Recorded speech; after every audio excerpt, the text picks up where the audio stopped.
Eu resolvi hoje ler mais um capítulo do livro. Eu tô lendo esse livro aqui, Aparecida. Gente, eu comi tanto, eu jantei tanto, vocês não têm noção, tanto que eu jantei. E eu falei, gente, pelo amor de Deus, o que eu faço agora? Eu não posso dormir agora. Eu tenho que esperar a comida baixar, senão eu vou passar mal. Eu falei, já sei, eu vou ler livros. Eu folguei ontem, domingo, tive dobradinha de novo, folguei hoje. E fiz tanta coisa na minha casa, lavei parede, lavei chão, passei roupa, lavei roupa, fiz um monte de coisa, rendeu bastante. Eu queria ter ido no Sesc ontem, domingo, mas fez um tempo tão fechado. E hoje, segunda-feira, fez um sol e tá quente até agora. Antes de começar esse livro, se você é novo por aqui, já tem outros vídeos da leitura de livros. Então tem uma playlist aqui embaixo, se você para você assistir os primeiros vídeos.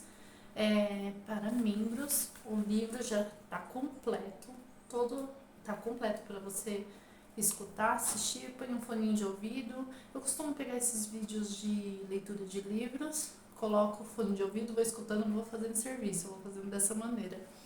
E para o canal todo, tá entrando toda sexta-feira um vídeo, eu tô liberando, tá bom? Então vamos lá. Sabe o que eu não li da outra vez? Aqui, eu acho que eu não mostrei. Aqui é a foto do autor, ó. Eu não sei se eu comentei nesse meio tempo que é um livro de 2015. Eu achei que era mais antigo e não era. Eu tô sempre olhando errado. A câmera tá aqui, eu tô olhando pra lá. Ó. O que tá escrito aqui? Deixa eu ver. Dentro não tem nada, é azul, ó. Mas aqui tá escrito assim: Rodrigo Álvares nasceu no Rio de Janeiro e passou os últimos 10 anos entre São Paulo, Nova York, São Francisco e Jerusalém como repórter e correspondente da TV Globo. Publicou pela Globo Livros, Haiti depois do Inferno, em 2010. A gente precisa encontrar esse livro para ler? O que vocês acham? Vamos lá. Capítulo 3: O Possesso e os Farelos Sagrados. No começo disseram que eram 3, depois estimou-se em dezenas, e mais para frente contaram-se mais de 200 pedaços recolhidos do chão da Basílica de Aparecida. Meu Deus, 200! A cabeça completamente partida. Sabe que lendo assim, eu tô curiosa para saber o que aconteceu depois? Teve a face direita esmigalhada, como se fosse um trator, como se um trator lhe tivesse passado por cima. Só um milagre para reconstruir o maior símbolo da fé católica brasileira. E ninguém tinha ideia de como os padres fariam para trazer de volta à vida a imagem que movia multidões para aquele pedaço feio do Brasil.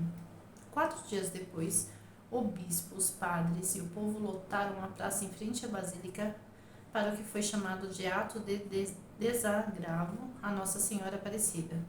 Rezou-se, cantaram-se músicas de perdão dedicadas ao agressor Rogério Marcos. Muitos padres e fiéis choraram. Tem uma igrejinha aqui perto da minha casa. Como que é o nome dali? É uma igreja bem pequenininha, gente. Vocês acreditam? Eu tenho 46 anos. Eu nunca entrei naquela igrejinha. Eu preciso entrar lá. E eu lembro em 2013, quando estava tendo assim, aquelas missas para a festa de Nossa Senhora, daquele ano a igrejinha ter sido atacada e destruíram a igreja. Nossa, que tristeza que foi. Pra quê? Seja qual igreja for, deixa a igrejinha quieta da pessoa lá, respeita. É só respeitar. Mas eu acho que entraram pra assaltar e quebrar um monte de coisa lá dentro, sabe? Ai, minha Nossa Senhora. Ao mesmo tempo, em uma sala reservada, fazia-se algo parecido com um velório. Num caixãozinho aberto, em um altar com flores, a santinha aos pedaços estava exposta a padres e freiras que ali passavam alguns instantes rezando por ela. Talvez uma despedida. Ninguém sabia como, mas Nossa Senhora Aparecida voltaria. Oh, seria feita do mesmo barro que um dia ele trouxe ao mundo, mas ganharia outros materiais. E seu rosto passaria por uma cirurgia plástica tão profunda que da Nossa Senhora destruída praticamente só lhe restaria a alma. Ainda que pareça chocante, é a realidade. Nossa, que dó!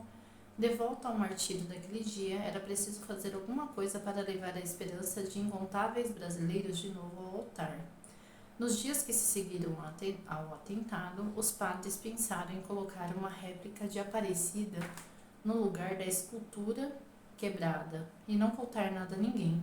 Mas a ideia lhes pareceu tão absurdamente perigosa que eles logo desistiram. Era o desespero vagando pelos corredores do santuário.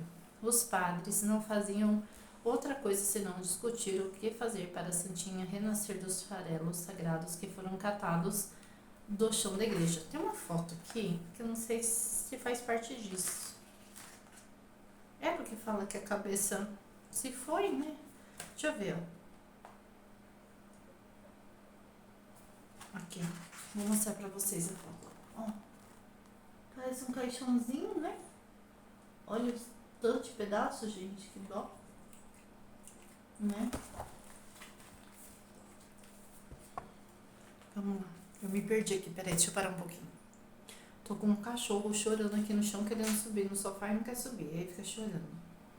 Como não havia sobrado muita coisa por inteiro, ninguém sabia de que modo fazer a restauração, nem como seria possível preencher aquele nicho de ouro com algo a que os fiéis voltassem a atribuir milagres. O assunto foi discutido nos bastidores da Igreja Brasileira, no Vaticano, em São Paulo. Peraí, tô atropelando tudo. O assunto foi discutido nos bastidores da Igreja Brasileira, no Vaticano, em São Paulo, no Rio, pelos políticos em Brasília, pelos devotos país afora e mereceu destaque nos principais veículos de comunicação. O padre que escrevia o Diário do Santuário de Aparecida anotou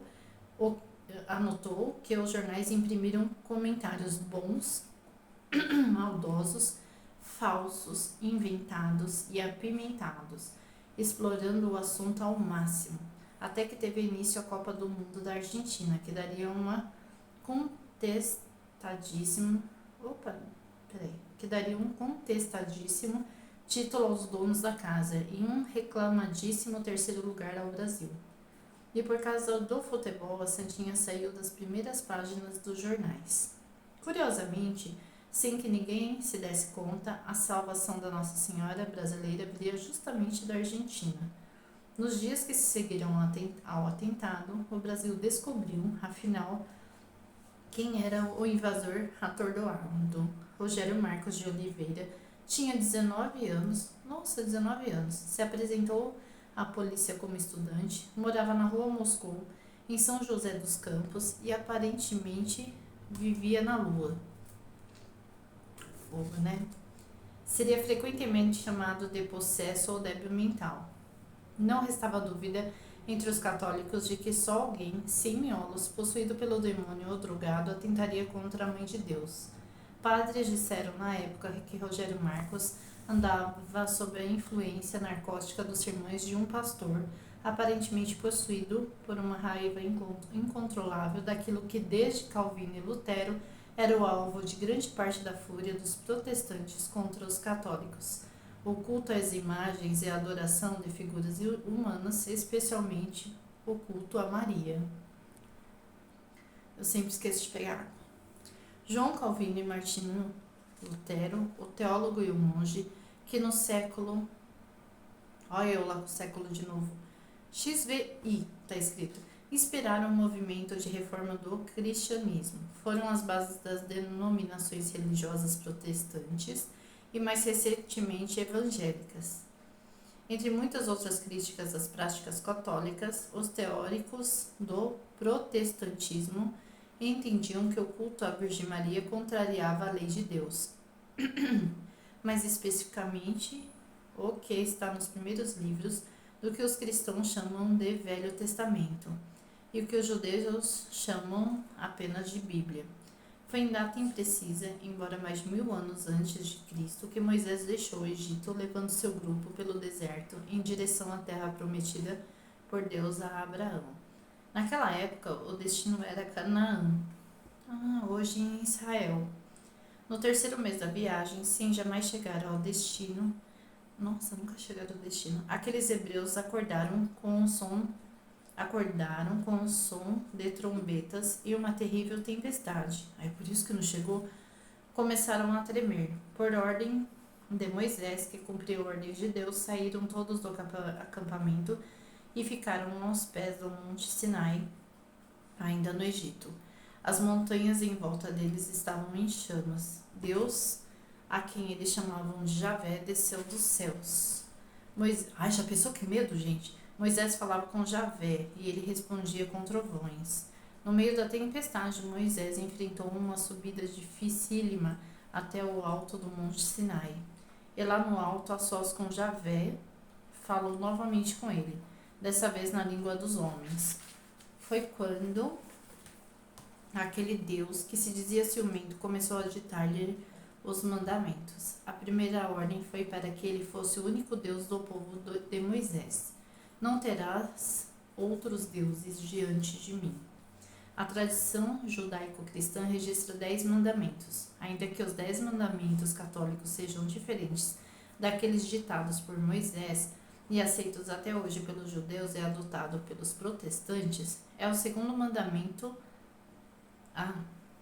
e aceito até hoje pelos judeus e adotado pelos protestantes. É o segundo mandamento das tábuas de Moisés que interessa neste instante. Foi ele quem alimentou grande parte da fúria de protestantes contra católicos. Não farás para ti imagem esculpida de nada que se assemelhe ao que existe lá em cima nos céus, ou embaixo da terra, ou nas águas que estão debaixo da terra. Foi o que, segundo o livro do Êxodo, Deus disse a Moisés naquela longa conversa no alto da montanha. Na linguagem objetiva do historiador judeu Flávio Joséfo, que foi praticamente um contemporâneo de Jesus, o segundo mandamento dizia para simplesmente não fazer imagens de nenhuma criatura viva para adorá-la. Os fundadores do protestantismo entendiam que imagens de santo ou mesmo crucifixos com a imagem de Jesus representavam algo sagrado e poderiam sim servir como lembranças, nas palavras de Lutero, memoriais. Mas cultuar essas imagens, adorá-las, venerá-las ou idolatrá-las, na visão ainda hoje pregada pelos pastores evangélicos, era uma forma inaceitável de idolatria e paganismo. E paganismo era mais que uma palavra feia, era a prova de um crime religioso. Pagãos traíam o Deus único de Abraão e Moisés, adorando muitos deuses, sem qualquer fidelidade. Podiam ser encontrados aos montes, em praticamente todo o mundo dominado pelos romanos, nos tempos de Jesus Cristo e também depois dele. Se adorar imagens era proibido, e se um anjo lhe havia dito para atacá-las, Rogério Marcos teve motivos de sobra para avançar por 2 vezes sobre um São José de Barro. Foi na igreja que ficava perto da sua casa, na cidade de São José dos Campos, no interior de São Paulo. Num desses ataques, o possesso usou até a toalha que o vigário João Marcondes deixava no altar durante as missas. Pegou a toalha do padre e bateu no santo. Meu Deus. Gente. Depois desse feito sem grandes repercussões, Rogério Marcos resolveu viajar 79 quilômetros, trocando São José por Aparecida, uma cidade pela outra, o santo pela santa, para adorar um golpe definitivo na escultura mais cultuada de que se tinha notícia no Brasil. Ao atacar Aparecida, atacava Maria e todos os católicos brasileiros. Mas afinal, era verdade que Deus proibira os homens de esculpir e terem imagens de santos ou deuses? Ainda que fosse uma pequena escultura de Nossa Senhora, a Mãe de Deus? Os judeus, os muçulmanos e mais tarde os protestantes entenderam que sim. Mas os católicos interpretaram a história de maneira diferente e resolveram descartar essa ordem de Deus a Moisés. E isso aconteceu porque, no Sermão da Montanha, Jesus apresentou uma nova versão dos mandamentos. Segundo o Evangelho de Mateus, essa versão foi dada diante de uma multidão, depois que um homem perguntou o que fazer para ser bom e ser admitido no reino dos céus. O homem então insistiu, querendo saber quais eram os mandamentos. E Jesus disse apenas 6: Não matarás, não adulterarás, não roubarás, não levantarás falso testemunho. Tô falando mal pra caramba, hein? Honrarás teu pai e tua mãe, amarás o teu próximo como a ti mesmo. Jesus não fez nenhuma menção ao segundo mandamento recebido por Moisés. Nenhuma palavra do Messias proibia as esculturas, nem mesmo os 10 mandamentos reescritos mais tarde pela Igreja Católica Apostólica Romana fizeram menção às imagens. Quando perguntados, padres católicos explicam que as esculturas são apenas representações daquilo que vem de Deus e não devem ser adoradas. Tentamos mostrar aos fiéis que a devoção nunca deve ser dirigida à imagem achada no Paraíba, e sim ao que ela representa. A Virgem Maria, disse na época do atentado superior dos padres redentoristas José Carlos de Oliveira, no momento em que ninguém podia ter certeza de que a Aparecida, restaurada, reconstruída ou reinventada, iria ocupar de novo o lugar mais alto da fé brasileira. Capítulo 4. O renascimento da Santa Despedaçada. Parecia um caixãozinho de recém-nascido.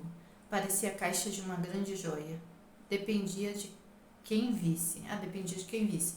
Indiscutível que houvesse ali algo muito precioso, e que se não fosse sagrado de tão destruído que estava, ficaria perfeitamente guardado a 7 palmos do chão. A Santa Despedaçada chegou a São Paulo numa caixa de madeira revestida com fórmica branca e forrada por dentro com um pano também branco, como se repousasse envolvida por um sudário.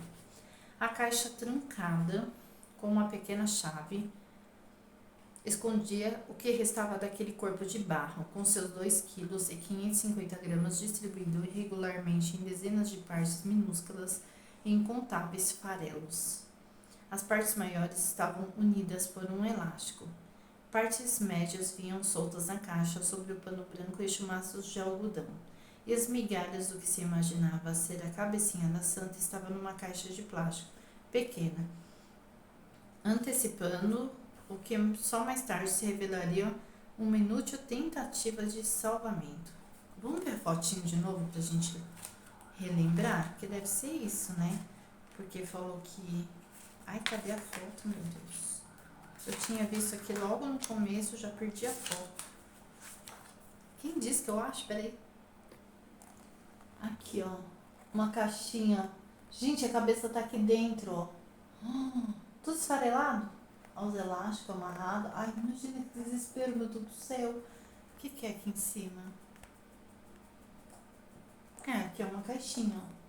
Misericórdia, meu Deus, que desespero. Já pensou? Meu Deus, peraí. O cachorro cavando no chão. Vocês estão escutando? É fogo. Vamos lá. E as migalhas do que se imaginava ser a cabecinha da santa estavam numa caixa de plástico pequena, antecipando o que só mais tarde se revelaria uma inútil tentativa de salvamento. Havia outra caixa de plástico ainda menor, que cabia na palma da mão, com fragmentos minúsculos e junto deles a poeira do chão da basílica.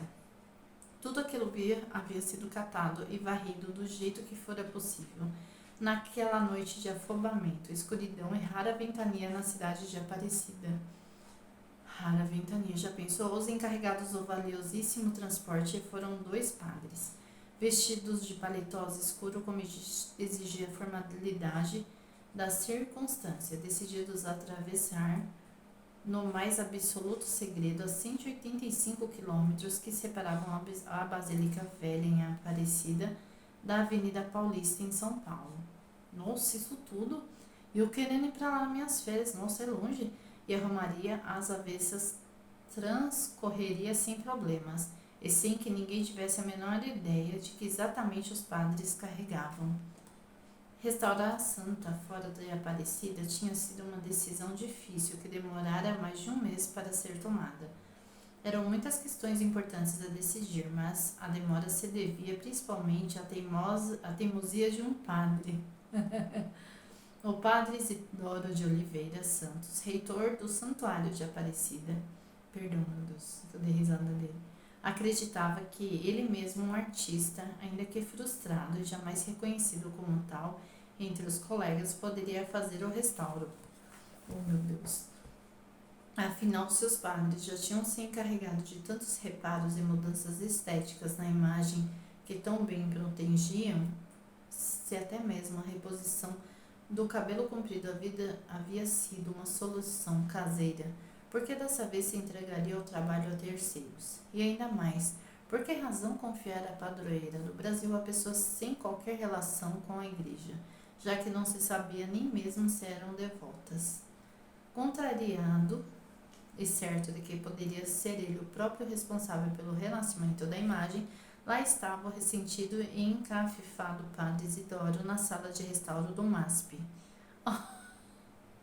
O meu pai, e ele andava mais incomodado por dois motivos graves. Primeiro, porque sua autoridade de reitor havia sido aniquilada pela autoridade muito maior do cardeal arcebispo de São Paulo, que fora quem ordenara o restauro no museu. Depois, porque, por alguma razão que até o dia de sua morte ninguém explicaria direito, Isidro, não é Isidoro, se sentia de alguma forma dono ou pelo menos um protetor especial e muito particular da Santinha. Até dormir ao lado delas escondidas ele dormia. Antes de sair do santuário, os padres se encarregaram de fotografar minuciosamente todos os cacos que entregariam para a restauração. E, para que não houvesse qualquer dúvida no futuro, fizeram a documentação acompanhados de um delegado e do procurador do estado de São Paulo. Nossa! Para os incontáveis milhões de devotos, para os párocos de todo o Brasil, tem acento, né? Tô tentando ler, não tô entendendo. Paróquios de todo o Brasil que oravam pela imagem, para os políticos que ansiavam por algum ganho entre seus eleitores, para a imprensa que buscava notícias que renderiam manchetes e até mesmo para uma parte da cúpula da Igreja Católica. Os padres não contariam a verdade. Diriam que a imagem estava guardada em Aparecida à espera de especialistas enviados pelo Vaticano. Foi tudo em silêncio. A ordem é continuar no mais absoluto segredo sobre o local onde está a imagem. Os padres anotaram no diário onde registravam os acontecimentos importantes de Aparecida. A suposta restauração pelos técnicos do Vaticano só seria desfeita 2 meses mais tarde por uma descoberta do Diário da Noite, um jornal que, não exatamente por acaso, havia sido presidido pelo mesmo executivo que comandava o MASP. Que linguarudo! Mas assim que a notícia vazasse, o restauro já estaria quase pronto, evitando que o trabalho fosse perturbado por uma enorme onda de ansiedade nacional. E fazia ainda mais sentido incluir restauradores italianos na história inverídica, porque o diretor responsável pelos museus e monumentos do Vaticano naquele momento era um brasileiro. 6 anos antes, o professor Dioclésio, eu não vou ler o sobrenome porque é muito difícil, de Campos, ganhara fama internacional ao comandar os concertos da famosa Pietà de Michelangelo. A equipe do professor reconstruiu partes inteiras da famosa imagem de Maria com Jesus nos braços, depois dela ter levado marteladas de um australiano de origem húngara, que se dizia Jesus Cristo. E os padres bem que tentaram levar a Aparecida ao Vaticano. Isidro foi quem tentou. Se ele próprio, o reitor, não conseguira permissão para fazer o restauro, que fosse pelo menos um grande especialista. Num dia frio, no inverno incômodo, em que as temperaturas em Aparecida caíram a 7 graus, padre Isidoro telefonou para o Vaticano atrás de Dioclésio e perguntou ao famoso professor se ele aceitaria o desafio de restaurar a padroeira do Brasil. Ai, tá tão quente aqui. Mas se eu ligar o ventilador vai ficar muito barulho. Mas, sutilezas da vida, o brasileiro que vivia na Itália sugeriu ao reitor de Aparecida que procurasse um italiano que vivia no Brasil. Finalmente, depois de mais de um mês sem saber o que fazer com a santa despedaçada seguindo as instruções do professor Deoclésio, os emissários de Aparecida chegaram em 28 de junho de 1978 à Avenida Paulista, com aquele caixãozinho branco. Eram aproximadamente 10 da manhã daquela quarta-feira, quando o padre Isidro e o padre Antônio Lino subiram ao elevador do Museu de Arte de São Paulo e foram recebidos pelo italiano Pietro Maria Bardi. O professor Pietro conhecia o MASP como ninguém. Tinha sido um dos fundadores do museu em 1947 e desde então era seu diretor.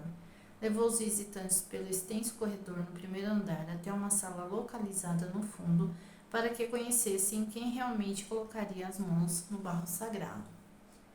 Na sala do restauro, vestida com um jaleco branco, que lhe emprestava a autoridade de uma cirurgiã, a artista plástica Maria Helena Cartoni acompanhou atenta a colocação do caixãozinho branco sobre a mesa de mármore escuro, onde ela costumava restaurar as obras de arte do museu.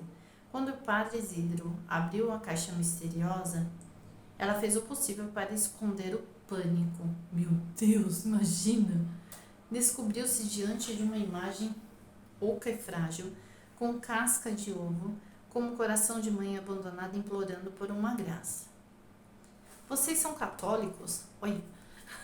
Perguntou Isidro. Sim, respondeu o professor Pietro. Sim, concordou Maria Helena, querendo atenuar a verdade. A restauradora abandonara o catolicismo na adolescência e só se lembrava de Deus quando, naquele momento, tinha um grande problema para resolver. Mas isso não seria obstáculo para o que mais importava naquele momento, o salvamento do maior símbolo de fé cristã brasileira. Então vamos rezar uma Ave Maria para abençoar os trabalhos, continuou o padre Lino. O padre Lino, aquele que entregava as hóstias no momento em que a Aparecida foi atacada, e que depois do atentado ficara responsável pela guarda dos restos da Santinha. Rezou-se a Ave Maria. Ouviram-se muitas recomendações e, como quem confia um parente querido aos cuidados dos médicos, na sala de emergência de um hospital, os padres de roupas escuras deixaram suas esperanças na mão de uma restauradora de quem eles jamais tinham ouvido falar e que via a imagem, eles não sabiam, apenas como uma representação material de Maria. Para ela, a Santinha de barro não tinha nenhum valor espiritual. Isso aqui é só matéria, entendeu? Você não pode adorar a matéria, continuaria pensando e dizendo Maria Helena Chartuni, mais de 30 anos depois, sem perceber que usava um argumento muito parecido com o que motivara o estudante Rogério Marcos a destruir a imagem. A restauradora andava mais apavorada que a famosa figura de O Grito do pintor norueguês Edvard Munch. Tô vendo uns clarões no vídeo, na hora que eu for editar eu vejo. Cruzes? Ai, que medo! Fazia mentalmente as contas filosóficas, realistas e surrealistas do perigo que aquela missão lhe representava. Eu já sou medrosa, eu tô vendo uns raios brancos, credo. A padroeira era um símbolo adorado por grande parte dos brasileiros. Tinha enorme valor cultural, o que Maria Helena respeitava muito. Ela sabia, no entanto, que estava com a corda no pescoço. Agora que eu vi o livro, eu tô vendo os negócios brancos passando pela tela, assim, eu já tô, ai meu Deus, que medo. Ai meu Deus do céu, ai cada um. Ela sabia, no entanto, que estava com a corda no pescoço. Ou deixava Aparecida inteira, como no dia em que saiu do forno e ganhou vida no ateliê do interior de São Paulo, ou podia ir se ajoelhando, rezando por um novo emprego em algum outro canto do mundo. Ai, que absurdo, coitada, gente. Quando os padres saíram da sala e o professor Pietro os acompanhou até a porta do MASP, Maria Helena ficou sozinha diante daquele caixão com a Santinha quase recuperado. As duas em silêncio.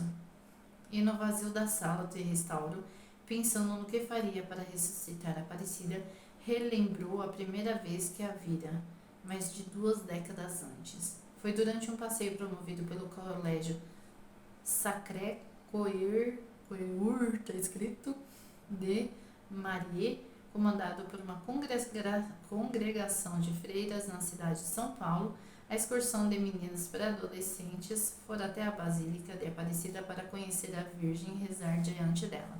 Mas a pequena filha de libaneses achou tudo aquilo horroroso. Ai, meu Deus, a palavra é feia, mas foi ela mesma quem a escolheu. Não gostou do clima do comércio, que segundo ela era só o que havia em volta da basílica. Tudo lhe pareceu escuro naquele lugar e o pior, não viu graça nenhuma na escultura. Saiu de lá aos 12 anos de idade com a ideia reforçada de que a religião católica era quadrada e medieval.